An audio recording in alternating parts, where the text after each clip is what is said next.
పవన్ కళ్యాణ్ గారు నిన్న ఓజీ సెలబ్రేషన్స్లో భాగంగా చేసినటువంటి ఉపన్యాసంలో సినిమాని కాపాడుకుందాం, అనవసరమైన వివాదాలు సినిమా చుట్టూ రేపే ప్రయత్నం చేయొద్దు అని అభిమానులకి, అంటే అందరు హీరోల అభిమానులకి ఒక సందేశాన్ని ఇస్తూ, అలాగే సాధారణ ప్రజలకి కూడా ఆయన ఒక పిలుపునిచ్చాడు. ఏదో ఎక్కడో చిన్న హర్టింగ్ ఎలిమెంట్ ఉంటుంది ప్రతి సందర్భంలోనూ. ఏదైనా ఒక ఈవెంట్ జరిగినప్పుడు, ఆ ఈవెంట్ నుంచి ఏదైనా హర్టింగ్ ఎలిమెంట్ దొర్లినప్పుడు దాన్ని సీరియస్గా పట్టించుకుని యుద్ధం ప్రకటించకండి, దానివలన సినిమా నష్టపోతోంది ఇలాంటి ధోరణుల వలన అనేది కొంత ఎస్టాబ్లిష్ చేసి చెప్పేటువంటి ప్రయత్నం చేశాడు. రీజన్ ఏంటంటే, కాంతారా బాయ్కాట్ అని ఈ మధ్యకాలంలో ఒక పిలుపు నడిచింది. అది ఎక్కడి నుంచి మొదలైంది ట్రెండ్ అంటే, ఆయన ప్రీ రిలీజ్ ఈవెంట్లో తెలుగు మాట్లాడలేదు, తెలుగు నాకు రాదు అని చెప్పాడు. ఎన్టీఆర్ని నుంచోబెట్టాడు, ఆయన తెలుగులో మేనేజ్ చేశాడు. అలా ఆ ఈవెంట్లో ఆయన మాట్లాడకపోవటం, ఆయన తమిళనాడులో తమిళ్ మాట్లాడాడు, అలాగే మరో చోట ఆ లోకల్ లాంగ్వేజ్ మాట్లాడాడు. కానీ తెలుగుకి వచ్చేసరికి, ఇక్కడికి వచ్చేసరికి తెలుగు మాట్లాడలేకపోవడం ఏమిటి? మినిమం నేర్చుకునైనా రావాలి కదా, తెలుగు మార్కెట్ కావాలి కానీ తెలుగు భాష అక్కర్లేదా అని ఒక పాయింట్ లేవనెత్తి దాన్ని కొంచెం వివాదాస్పదం అయింది. చాలామంది కనెక్ట్ అయ్యారు కూడా. సెంటిమెంట్ కదా అది, ప్రాంతీయత, ప్రాంతీయ భాష, దీనికి గౌరవం ఇవ్వని సినిమాని మనం ఎలా చూస్తాం, మనం ఎందుకు చూడాలి ఆ సినిమా అనే ధోరణిలో కొంచెం సెంటిమెంటలైజ్ చేసి బాయ్కాట్ కాంతారా అని ఒక ఎపిసోడ్ నడిచింది. అలాగే చాలా సందర్భాలు, చాలా బాయ్కాట్ పిలుపులు ట్యాగ్ చేయటం అనేది నడుస్తోంది, ఒక ట్రెండ్ నడుస్తోంది ఈ మధ్యకాలంలో. ఈ ట్రెండ్ మీద ఆయన ఇది అది అని కదా, కాంతారా మనకి నిన్న మొన్న కనిపించిన ఇష్యూ కాబట్టి, అలా ఎవరు గాయపడితే వాళ్ళు వెంటనే బాయ్కాట్ అని చెప్పేసి ఆ సినిమా పేరుతో ఒక హ్యాష్ ట్యాగ్ క్రియేట్ చేసి మార్కెట్లోకి వదలటం అనేది ఒక ధోరణిగా ప్రబలిపోయింది. దీనివల్ల సినిమాలు నష్టపోతున్నాయి. అసలే సినిమా పరిశ్రమ కష్టాల్లో ఉంది, థియేటర్లకు జనాలు రావడం లేదు.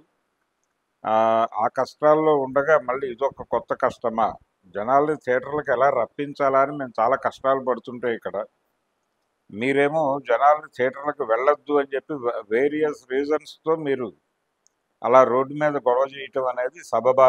దీనివల్ల ఎంతమంది నష్టపోతారో ఆలోచించండి. దయచేసి ఇలాంటి కార్యక్రమాలు పెట్టొద్దు. సినిమా పరిశ్రమని ఏదో మూలిగే నక్క మీద తాటిపండు పడ్డట్టు అన్నట్టుగా మీరు దాడులు చేయకండి అని ఆయన చెప్పాడు.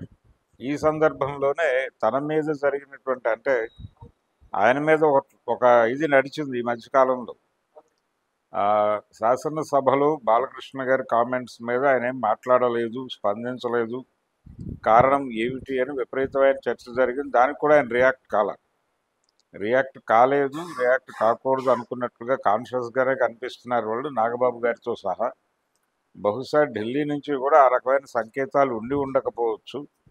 డిస్టర్బెన్స్ వద్దు ఇప్పుడు ప్రజెంట్ సిచ్యువేషన్లో, పొలిటికల్ డిస్టర్బెన్స్, అలాగే సినిమాకి సంబంధించిన డిస్టర్బెన్స్లు ఉండటం అంత భావ్యం కాదు. కొంచెం టైం నడవనివ్వండి, ఒక సంవత్సరం తర్వాత ఇలాంటివి ఏమైనా వస్తే అప్పుడు చూసుకుందాం అన్నట్టుగా ఢిల్లీ నుంచి ఒక సందేశం వస్తే వచ్చి ఉండొచ్చు. ఆ విధంగా ఆయన అక్కడ కూడా స్పందించకపోవడం చూస్తే, కంట్రోల్లో ఉండండి, కంట్రోల్లో ఉందాం, కంట్రోల్లో ఉండమని చెప్దాం అన్నటువంటి ధోరణి కనిపిస్తోంది. చిరంజీవి గారు కూడా రియాక్ట్ కాల, ఆయన ఏదో ఒక ప్రకటన ఇచ్చాడు తప్ప పవన్ కళ్యాణ్ అది కూడా చేయలేదు. తనకు సంబంధం లేని వ్యవహారంగానే ఉన్నాడు. అలాగే పవన్ కళ్యాణ్ని టార్గెట్ చేస్తూ పేర్ని నాని మాట్లాడినప్పుడు కూడా ఈయన రియాక్ట్ కాల.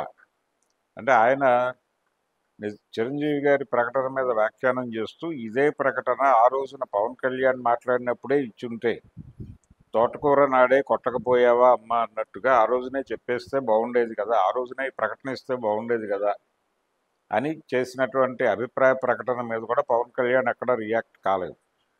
అందుకని కూల్గా ఉంటాను, కూల్గా ఉందాం అనేది ఏదో ఒక ధోరణి పాటిస్తున్నట్టుగా కనిపిస్తోంది ఆయన. సినిమా పరిశ్రమని కాపాడటం అంటే థియేటర్కల్ రైట్స్ని కాపాడుకోవటంగా మారిపోయిన సందర్భము. అలాగే మల్టీప్లెక్స్లు పెరిగిపోయి సింగిల్ స్క్రీన్లు చనిపోతున్నటువంటి సందర్భము. దీన్ని కూడా సీరియస్గా పట్టించుకుంటే బాగుంటుంది. అలాగే కమ్యూనిటీ థియేటర్లను ప్రోత్సహించడానికి ప్రభుత్వం నుంచి ఏ రకమైనటువంటి చొరవ ఉంది అనేది కూడా కొంచెం ఈయన ప్రభుత్వంలో ఉన్నాడు కాబట్టి కొంచెం ఆలోచించగలిగితే ఈ థియేటర్కల్ రైట్స్ కొనుక్కున్నటువంటి వాళ్ళకు ఒక ప్రయోజనం దొరుకుతుంది.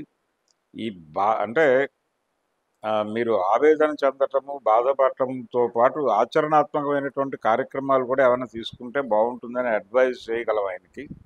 ఏదేమైనా కానీ వేరియస్ రీజన్స్తో ఎక్కడో హర్ట్ అయ్యి సినిమా మీద ఆ ప్రభావం చూపించి సినిమాని బాయ్కాట్ అనే ట్రెండింగ్ చేయటం అనేది అయితే ఒక రకంగా సినిమాని ఇబ్బంది పెడుతున్నటువంటి పరిస్థితి ఉంది కాబట్టి అది కొంచెం తగ్గిస్తే మంచిది. అంటే మరీ ఇబ్బందికరమైన పరిస్థితులు వస్తే గొడవ చేయొచ్చు, కానీ ప్రతిదానికి బాయ్కాట్ అనే పరిస్థితికి వెళ్ళిపోతే